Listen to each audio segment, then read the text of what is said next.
Amahoro y'Imana yongere kubana namwe nshuti bakunzi ba televiziyo Heritage. Twongeye kuba ikaze mu kiganiro c'ingo n'imiryango, aho no munsi tuja kuganira kuri teme ivuga ngo umugore akijijwe yoba ari igikoresho gihindura societe.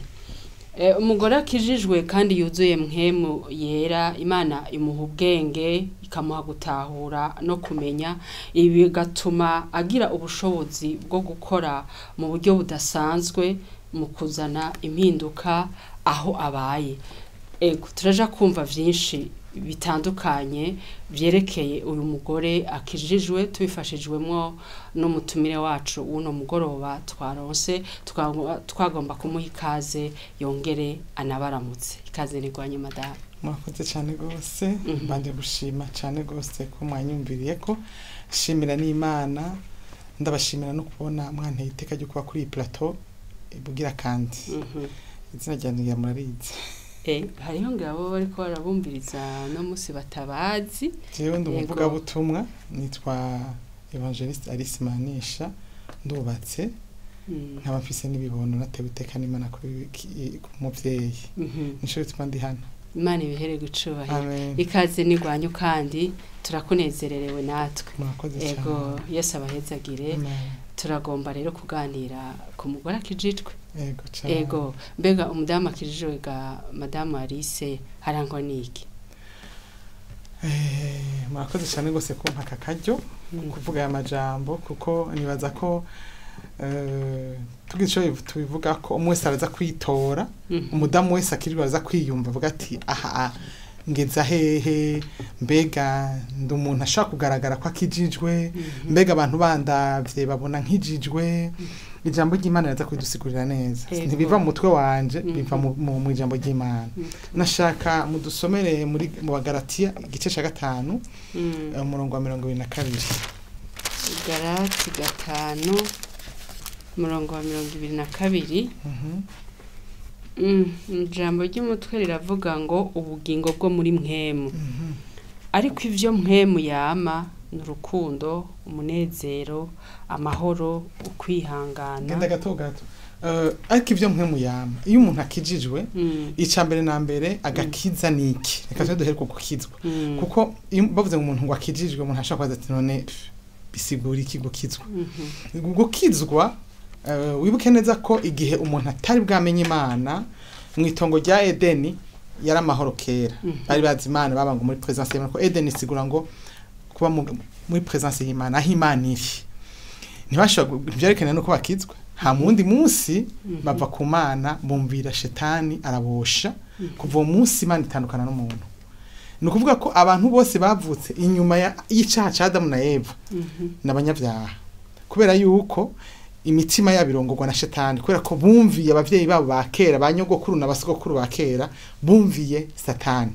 Bakora ivyo satani agomba, Imana barayiyambura. Hanyuma ivyo biri mu gice ca kabiri ca gatatu cyo muri mu mitanguriro, uhasomera kumva inkuru yose. Hanyuma kuva uwo munsi abantu bose bavuka bari kwisi bamutse kuri Adamu na Eva. Twese turabizi kuko nta muntu yakorotse ava mu kirere. Abo bantu rero kuva umunsi batangura gucumura, Imana baranyuranye. Nta muntu umwe yarafise access, yarafise uburenganzira avuye mu isi bwo gushika gutoja mu ijuru. Imana yaciza umwana wayo aduha agakiza. Agakiza no kuvuga iki? No kuvuga ngo Kristo yiyambitse, yafashe ivyaha by'abantu bose bari kwisi uyu munsi, n'abazovuka bari kwisi ico gihe, n'abazovuka nuvuga batwebwe. Amen. Bose abazomwemera bakamwakira mu mutima wabo, ico ni kwacu umuvuga butumwa ajejwe kubibwira abantu bose. Abantu bose Imana yaremye yuko atamuntu azoshobora guhonyoza ikirenge mu ijuru kiretse yakiriye umwami Yesu mu mutima wiwe, akemera ko umunyavyaha, akemera ko igihe yabambwa kwisi yakiriye ivyaha by'abantu bose bari mu isi, aravyiyambika acabaho kugororoka. Iyo rero umwakire mu bugingo bwawe, witwa umukizwa kubera iki? Witwa umukizwa kuko ukijijwe icago c'umuriro, kuko abatazoja mu ijuru bazoja mu muriro. No kuvuga ngo n'ubuntu bugiriwe, ni ikintu twabwiza kwakira n'umutima mwiza cyane, kuko Imana iheje kuvuga ngo byose birarangiye, nta cyaha na kimwe kikwandika ko wewe uratabawe, izina ry'abajyanitse mu gitabo cy'ubugingo. Uwo munsi rero mpemu w'Imana nukuvuga ngo hamwe hahora haganzwa na shetani mu mutima wawe haca haganzwa n'Imana mwemu w'Imana wibuka ko Yesu giheje yagera mu ijuru yavuze ati sinzobasiga jenyene nzobarungikira umwitsa uwo niyaza azobabwira ibiri muri jewe vyose kandi azobabwira ivyifuzo vyanje vyose nukuvuga ngo iyo wakira umwami Yesu aguha mwemu yera akaguha kumenya ikiri mutima w'Imana ntukora ivyo yanka ntibikunda pasika caza akaba muri wewe rero iyo umugore akijijwe ahatandukana n'abandi bagore turaza kwivuga mugabo nukuvuga ngo impwemu yiwe n'ubugingo n'umubiri kubera ko nose murakizwa maze surakura gukizwa ni kimwe yukijijwe ni kimwe mugabo kubandanya mu nzira y'Imana turamaze ko abantu bari mu nzu y'Imana arabanyabyaha buzuye ibyaha barusha icaha abantu bose bakijijwe barusha inzigo barusha ugwango barusha ikibi abantu bari mwisi hariho gukizwa ukabigumamo no gukizwa ugafata mu nene utarakizwa uno munsi yohava avuga ati nta kamaro rero kugukizwa bine ko bakijijwe bakora ibyo barabikora mugabikora kubera yuko hariho abatabibabizi babagiye nk'ahantu mu masengero batabigisha batabakuza hariho n'abandi babigira kwera ubwabo bwabo kuko ikintu cerekeye agakiza ni ikintu kiva muri volonté mu kugomba ni nk'umugore n'umugabo urashobora amahiyaje n'umugabo wawe umukunda cyane gose haciye indwi 2-3 kwezi kumva wamuhaze cyangwa umugabo yaguhaze niko cyo kumwe no mu mana urashobora gukizwa umwana mwiza ukijijwe usige wamuri wagakiza kambere mugabo aho wakirijwe uri ukahaguma ntwiguduka ngo zamuke bisaba rero yuko umuntu akijijwe agira inyota nyinshi y'Imana ku buryo umutima umushaha wiwe mu mushaha ariyo ibigumbagumba vyiwe harimo ivyumviro vyiwe harimo gushaka no kugomba vyose bikuzura Imana gushika no ku mubiri wiwe ku buryo impemu y'uwo muntu iganza ikintu cyose ico bitaro ma 3 dimensions ngo umushaha umubiri n'impemu vyose bikaganza uwo muntu uko Imana igomba kacagenda rero benshi bashaka gukizwa mugabo ntibashike kuri urwo rwego ivyo bisaba nico tumongira umuntu wese karanyumviriza gukizwa ni kimwe kubandanya no gukura gushika Imana yakugeneye kuzobamwo nikindi bisaba rero inyota minyota nyinshi kwitandukanya kuko uwo muntu yagukoye amaraso uyo muntu yatanze ubuzima bwiwe gute wo mufata minenegwe n'umugabo yadukoye amafaranga canke inka umwumirako mugacika umuntu umwe gute wagukoye amaraso tomwumirako mugacika umwe kugira ngo uzubico yaguteguriye kuzobaco hejuru y'ibyo atumenye atweremerera ijuru ibihe bitazoshira umva rero nagomba kwishura kwico kibazo umugore akijijwe ninde ameze gute rero uwo mugore akijijwe nkemu w'Imana ni wa muganza reka dusome mu jambo ry'Imana mu magara kwico kuravuga uti ibirango nkemu yero nibi acagaragazwa niko umudamu aganzwe bwa mbere nico n'icyo ngena kubwire ivyamwa vya nkemu ibi nivyo bimuranga ivyo nivyo bimuranga bwa ndaza kubwira n'icya kabiri kimuranga icambere na mbere ni ivyamwa vya nkemu yera bisome twumve ngende pole pole ariko ivyo mpemu yamana urukundo uwo mugore yuzuye urukundo munezero uyo mugore afise urukundo atanga n'usesekaye akunda gusa abantu biwe ko ari umuntu usanga afise urukundo mugakunda abantu biwe agakunda umuryango w'abana biwe n'umugabo wiwe bikagarukiraho akunda abantu bose kuko ico iyo ni bogute ni qualité y'Imana akunda afise urukundo okay afise amahoro nta kintu kibi nk'umugore adafise amahoro umugore adafise amahoro yima abantu bose yima umugabo yima abana biwe yima abantu bose yuzuye intonganya uraza kwibona igihe ushane cy'uwo mugore atuzuye mpemu yera dakijijwe biri muri mu Galatiya nyene igice ca 5 umurongo kuva ku murongo wa 16 na kaga nuvuga ngo uwo mugore afise ubugwa numvuga gute amahoro umuntu atanga amahoro n'umuntu umengo ni kirengeti muryamanye n'umuntu ntakuruhisha ntakubabaza nimushaka kwa mwicaye ngo reka akuzibagura hari umuntu mwicara akamureka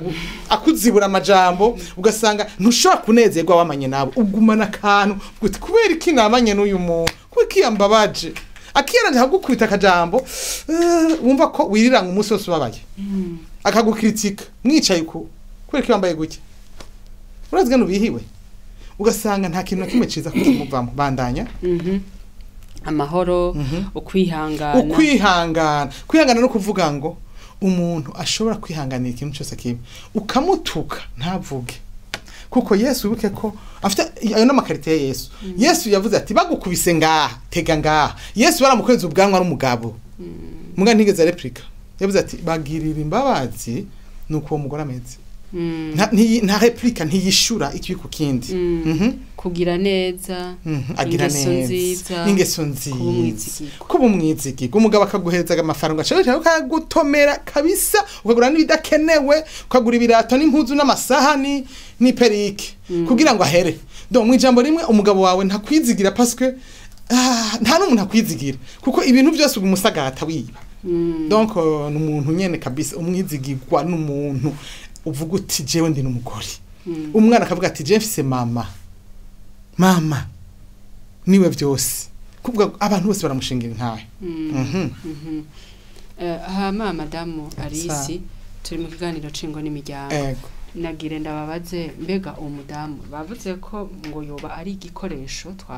niko teme yacu ivuga umugore akijijwe yoba ari igikoresho cyane ni igikoresho none namaze kuzura ivyo byose soma muri Yesaya 11 umurongo wa 1 n'uwa 2 uraza gutabara ngene igikoresho kubera ivyo byose ntiyovyuzura ntagira icakoze Imana bimwuzuza kugira ngo agire icakora 11 umurongo wa 1 n'uwa 2 Yesaya 11 umurongo wa 1 n'uwa 2 turatangura ku mutwe w'amajambo uravuga ngo ibya Mesiya n'ubwami bwiwe bw'amahoro ngo ku gishitsi ca Isayi hazobaduka agashami kandi umunago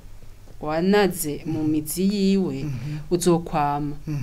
nkemu uhoraho azoba kuriwe nkemu uhoraho azoba kuriwe ni Yesu ariko aravuga wibuke ko igihe ukijijwe Yesu aba muri wewe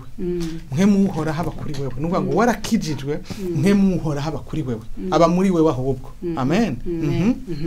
nkemu y'ubwenge uyo mugore afise nkemu y'ubwenge ni yugutahura iyo nkemu y'ubwenge nkemu uhoraho deje ari kuri wewe iyo nkemu y'ubwenge woyibwira ntihagire icyo ukora nukuvuga ngo usobanura ibyasobanye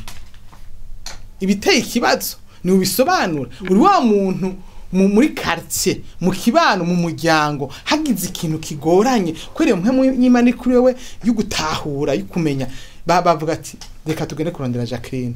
arashaka kuduha impanuro urugo rusambutse baza kurondera umugore nk'uyu wavyumvise kwere iki arashobora gusobanukirwa akamenya akadetect ikibazo aho cabaye akamenya yamara ibi bintu byabaye kubera hari impamvu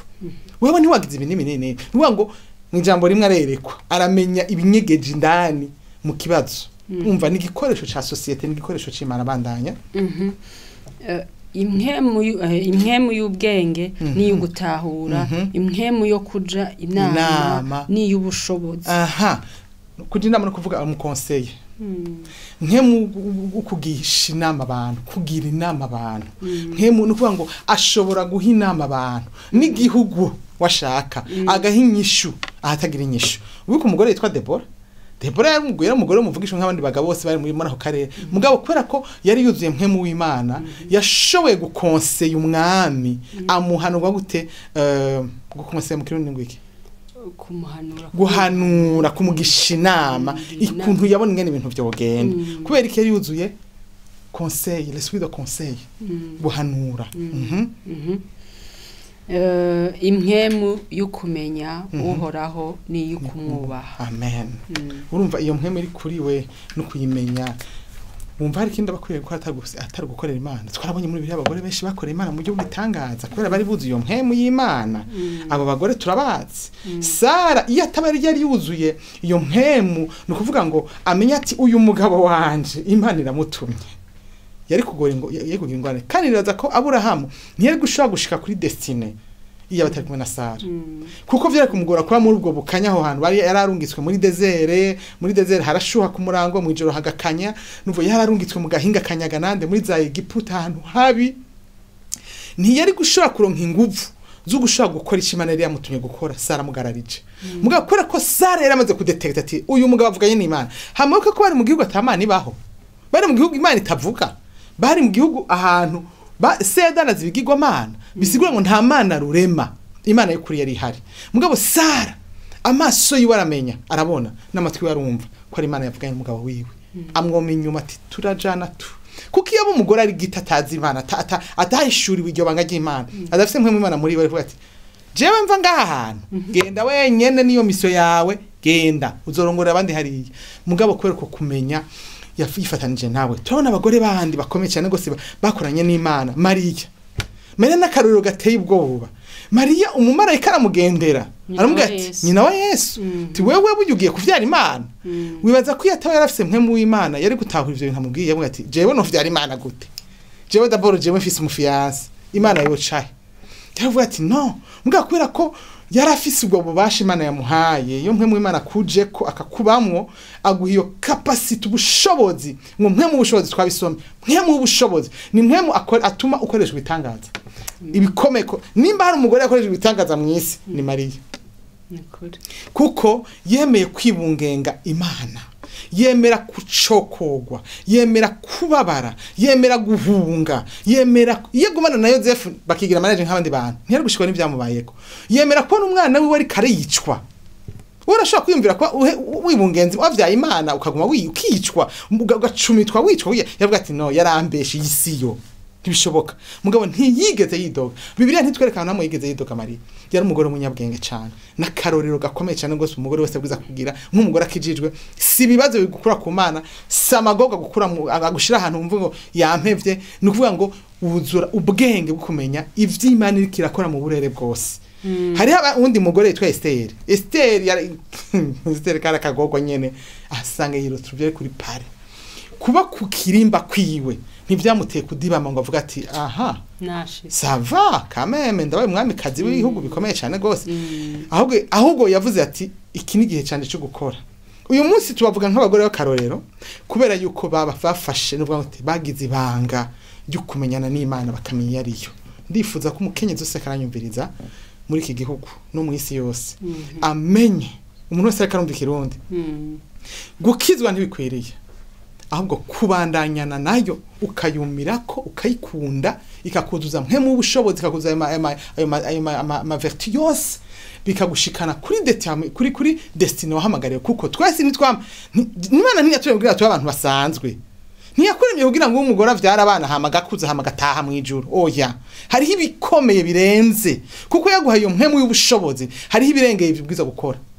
hari ibirenge hari bitangaza hari abantu baguza kuzuka kwera wewe hari abantu baguza kumenya Imana kwera wewe hari abantu baguza gukira ingwara kwera wewe hari abantu baguza gutabagwa bakava mu bukene kwera wewe hariho nk'umuntu usanga afise capacity Imana yamuhaye kwera umwe mu bushobozi yo gushora kudandaza akadandaza kunguka amafaranga tuma ashobora kugaburira isi yose nuvuga ngo hariho ubushobozi buva mu Mana burenze ubwo twe twibaza rero uko ushishikara kuyegera ni kwikwekipa ni kwiguha imbaraga ni kwigusiga amavuta ni kwiguha ibinini birenze uko umunsi ugenda urunguka ntuhomba Imana iguhezagire Madame Alice hano n'ikintu nza kuvuga uraza kukumbaza mu nyuma mego ni umwanya wadukundire Imana iguhezagire Madame murakijijwe cyane nimba atari banga ryanyu hariho imisi wabayeho udakijijwe kandi uri umudamu imyaka itanu hama uno munsi wararonse agakiza wagiriwe ubuntu n'Imana kandi bihererwa icubahiro turiko tuvuga ku mugore akijijwe ashobora abigikoresho cyo guhindura societe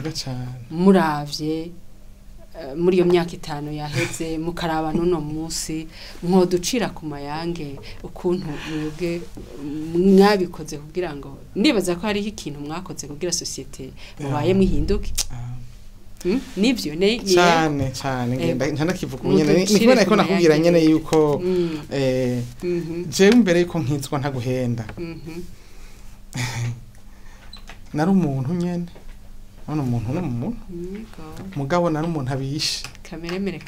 kameremere umuntu akwije amakondisiyo yose yo kuba umuntu ijana kwijana nko aganzwa amekore esprit na shetani nukuvuga iki sinari umunyabyaha umwe akora ibyaha bimwe ngo yicana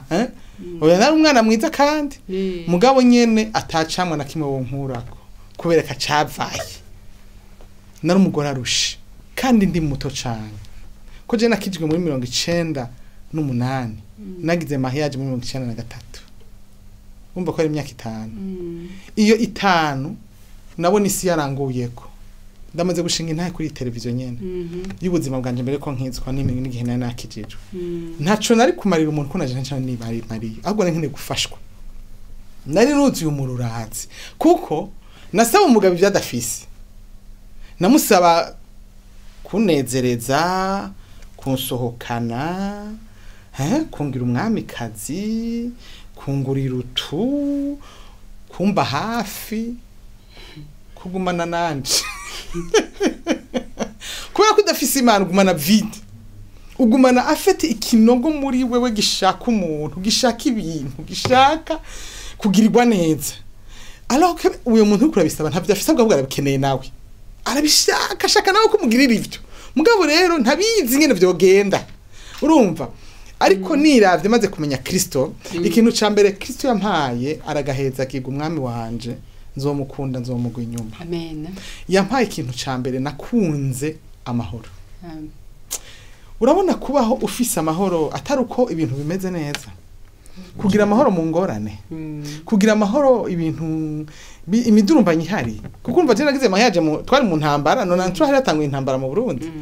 mugabo amasase n'amabombe byaravuga ngo mantekanye kuko nabanzi muri 98 maze gushara mu Imana muri 98 narumva ko ntabwo nshobora kuja kuko je kuva nkizwa nari nzi ko nzokorera Imana narumva ko hari ibintu nzokorana n'Imana kandi bikomeye binini cyane numva ko sishobora gufa kandi n'abana banje n'abasenge n'umugabo wanje ntaho baje turarinzwe kandi turakingi nkumva ndi muri assurance hari amahoro rutayo abandi bariko barahunga ntekera nawe ufise amahoro nukuvuga ngo amahoro umunezero nuko unezerera abandi ukunda abandi urumva nukuvuga ngo kuva ico gihe ubuzima bwanje bwarahindutse hari kindi kintu rero nagomba mvuge umukenyezi akijijwe kwiza gukora societe umukenyezi akijijwe n'umusirikare arashakora azana umutekano wavyumvise nukuvuga twe dufise inkoho niyi inkoho yacu ni ibibiriye iyi rero irarasana cyane kandi iri danger iyi irarasa umwasa atabibona atazi n'ivyarimwe nukuvuga ngo n'umusirikare ateramiye urugo rw'ubwa mbere nukuvuga ngo umukenyeza akijijwe amenya kurya inkoko kazi iteramira amagi yayo n'imiswi inkoko kazi yaberaguye canke igifisa amagi donc ataraberagura ibiri ihite iguma icunze ikintu cyose kugira ngo afite iheza yarahwereye kwera ibi icunze imari yayo uduswi tukiri duto iguma imeze ukonyera amababa gumashanje umugore rakijijwe yuzuye mpemu yera yamari n'umusirikare ateramye urugo rwiwe ateramye kugira ngo ntihagire icago kiba mu rugo asenga ku murango no mwijoro abamarayika muri ko barakampa hari hose n'umusenzi n'umwengenzi n'umuterami ica kabiri ateramiye igihugu n'amasezerano y'igihugu ivyo biri muri Yeremiya asome Yeremiya 7:9 umurongo wa 17 guca kuri 21 cenda umurongo wa 17 gushika ku wa 21 17 haravuga ngo uku ni kuhoraho nyeningabagize ati mwitegereze ivyo aho imbere yaho usomye kuva ku murongo wa mbere havuga ko Yeremiya yari karerekwa ivyo Isirayeli yari mu Isirayeli go cyane Isirayeli kari bari mu ntambara bari mu magorwa menshi batwa afite Isirayeli ivuye ku Mana Imana yacu batanga abayetranje abanyamahanga igihugu kindi kaca kiza kabamva hise kabirukana kibatwara nkiyagani wabo mu bindi bihugu bagaca bamba hise igihugu cyabo niyo periode barimo rero Isirayeli go cyane umviriza rero akarabwira ngo mwitegereze ivyo ego 17 aravuga ngo uko ni kuhoraho nyeningabagize ati mwitegereze ivyo muhamagare abagore bazi kuvuza induru mutume ku bagore babizi cyane kugira ngo bazi banyaruke batangure kuborogera ivyacu kugira ngo amaso yacu acundugute amosozi amazi yisuke ava mu bigohe vyacu kuko ijwi ry'amaborogo yumvikana Isiyoni ritewe kuntu tugeseye turateterewe cyane kuko twirukanywe mu gihugu cacu kandi basanganguye amazu yacu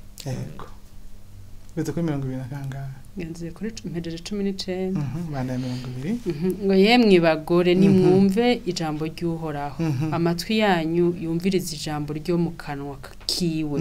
Mwigishe abakobwa banyu kuboroga. Umugore wese yigishe mugenzi we gucura akanihiro. Ngo kuko urupfu guriye rugaca mu madirisha yacu rukinjira n'ibukuru bwacu rukaririka abana bari hanze n'abasore bari mu mayira. Vuga utuku ni kuhoraho agize ati imivyimba y'abantu zo kwandagara nk'amase ku gasozi. Sakugeze ngaho. Iki gihe Yeremiya usomye ku murongo wa mbere ngahonye. Ku gice c'icenda muni ngwa nkajya muze ugasoma reka ndahasomera abantu bariko baratwumviriza nguco mu mutwe wanje woni Yeremiya karabivuga ukuzuramwe amazi amaso yanje akabisoko y'amoso kugira ngo name ndira ku murango no mwijoro ndirira bishwe ba wa mukobwa ari bo bwoko bwacu. Exact.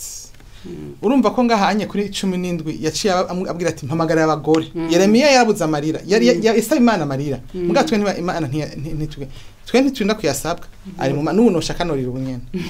mfa kwiyumvira ikintu kimbabaje giti muga yavuga ati icompa yarumva ko inyishu y'igihugu ciwe ihagaze ku bagore kandi abagore bazikurira batigirisha. Ndasenga Imana muri kano kanya nyene uri karanyumviriza wese umukenyeze reka aranyumviriza uzu ufata kanya uje imbere y'Imana urire igihugu cawe kuko iki gihugu c'u Burundi Imana kivuze ko amasezerano akomeye cyane manini kandi avyibushe. Ivyo yavuze nta nagapare turiga tubona ntituriga tubona nagacu bizozanwa n'umugore arize kuko Yeremiya ngahavya vyamuyobeye. Yeremiya yarabuze amarira kuko abagabo ngo atemba ja mu nda niko bameze. Mugabo arayasaba Imana avuga ati Imana ishimwe ati ivyo wawe bireke ntavyo ngomba mpamagarira abagore bazikurira kandi babizi cyane kandi barira cyane batera banihe bavuza induru. Ndasenga Imana ngo isuku umutima wo kuniha umutima wo gukunda igihugu kuba mama ku buryo ushitse imbere y'Imana uri kurarira isengera igihugu urira kuko wiyumvira ivyago vyawe muri iki gihugu kiyumvira amarira tumaze kurira n'abantu tumaze guhamba n'ivyago bimaze kuba kuri iki gihugu ukiyumvira kuri kuravyara abana bawe bavyara muri ico gihugu nyene utarize ngo Imana yibuke imanure amasezerano. Nuvuga ngo umugore w'umusenzi w'umukizwa ajejwe gutuma amasezerano y'igihugu Imana yasezeraniye avyagira.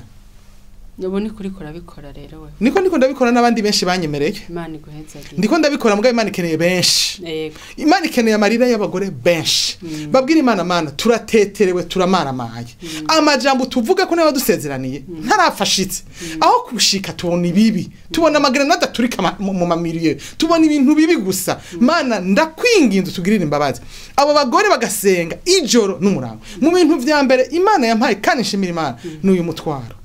Uyu rero ukeneye abagore benshi ukeneye abagore benshi barira ushitse imbere kuvuga ubuzima bwawe n'amagogo yawe gowe n'urugo rwawe banza ubwira Imana igihugu aba bana turiko tubavyara mu gihugu kitarashika amasezerano igihugu cyo kirafiramwe abantu iki gihugu gikeneye abakiririra abagore ni babwiza kukiririra mu bintu vya mbere Imana igomba kutubwira dukora muri iki gihe ni kuririra igihugu cacu gushika amasezerano bisigura ngo uyo mugore mu mahoro afise mu zafise Imana yaduhaye no gushitsa amasezerano y'igihugu c'Uburundi. Imana iguhezagire. Amen. Mwanya utubanye moto